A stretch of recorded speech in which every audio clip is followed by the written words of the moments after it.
banyak biaya yang harusnya dilaksanakan oleh kabupaten dan provinsi tidak dilaksanakan. Contoh tadi jembatan desa, rakyat harus teriak, presiden harus turun tangan. Padahal Maaf, ada dana desa. Kemana dananya di bupati? Kemana gubernur?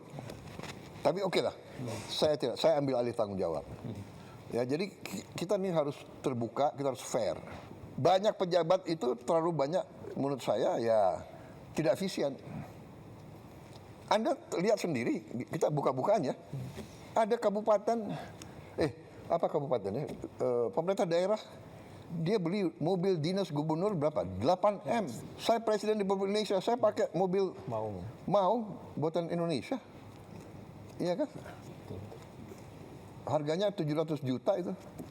Mungkin karena ini presiden ya, ada anti peluru, mungkin harganya 1M. Tapi tidak 8M. Coba kita selidiki semua. Efisiensi, habis itu kunjungan kerja. Sudahlah, itu yang kita minta, kesadaran, rasa tanggung jawab. Ya kan?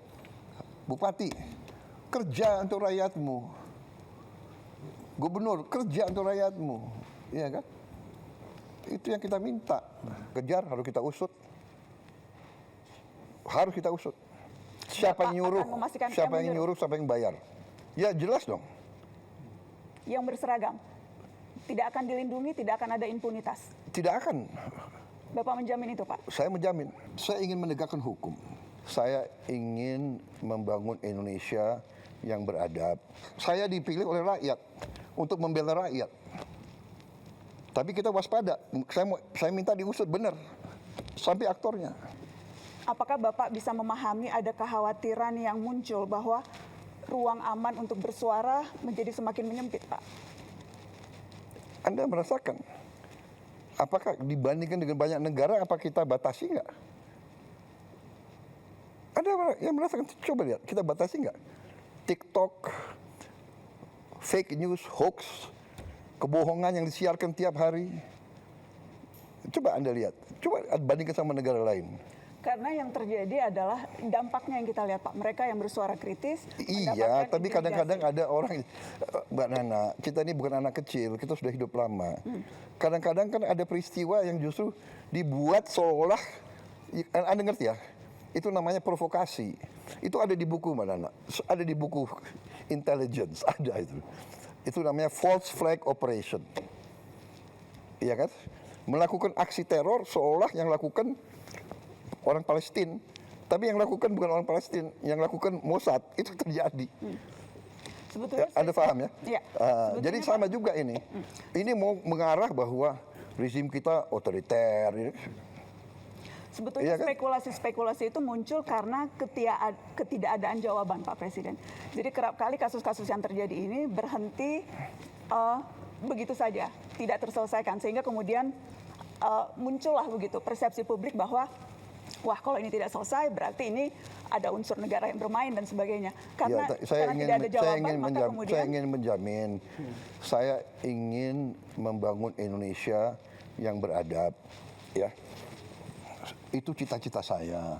Saya ingin membangun pemerintah yang bersih. Saya ingin punya polisi yang bersih, jaksa yang bersih, intelligence yang bersih. Anda tahu, saya mau tanya sekali lagi ya, saya ini korban juga. Tapi saya itu berpikir yang besar. Concern rakyat, pangan, energi, benar nggak? Dengan perang, harga pangan bisa naik. Tapi saya mau tanya, ini bulan Ramadan, harga pangan terkendali atau tidak? Waktu pertama kita lakukan efisiensi, kita menghemat 308 triliun dari pusat sebagian besar. Ya. Dan dari mana itu? Dari semua pengeluaran yang akal-akalan. Keyakinan saya itu semua 308 ini kalau tidak potong, ini ke arah korupsi. Kalau angka itu artinya kita 30% lebih tidak efisien dari Thailand, Malaysia, Filipina apalagi, Vietnam apalagi. Kalau saya pakai ini sebagai dasar, artinya saya datang mendekati APBN kita yang 3.700 triliun, which is 230 miliar dolar. Pertama saya sudah lihat, ini 30% dari 230 itu 75 miliar dolar. Tidak efisien ini. Saya lihat negara-negara lain, umpamanya lagi mikir hari kerja jadi 4, dari 5 jadi 4. Ya. Filipina, Pakistan sudah. Kemudian work from home, bekerja dari rumah. Waktu COVID kita lakukan, cukup berhasil. Ya, saya kira kita bisa lakukan itu juga. Mungkin 75% karyawan dan pegawai bisa kerja dari rumah. Tadi kita lihat, wow, ini 19 dan 20 ada peluang. Walaupun kita tahu ini sedikit. Akhirnya kita berdelapan diskusi. Kita dukung ini atau tidak. Akhirnya dalam lobby-lobby sebelum ini kita bilang, kita dukung ini. We like your plan. But the problem is not us. The problem is Prime Minister Netanyahu of Israel. Kalau kita di dalam, mungkin kita bisa pengaruhi dan membantu rakyat Palestina. Kalau di luar, Pasti nggak bisa. we cannot do. Jadi akhirnya kita putuskan kita masuk. Selama kita di dalam BOP bisa bantu perjuangan rakyat Palestina, kita akan berusaha.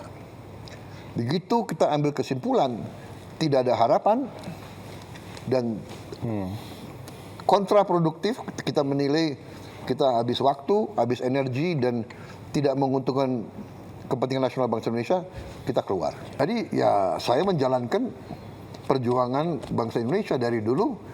Kita selalu membela kemerdekaan Palestina. Saya langsung cek,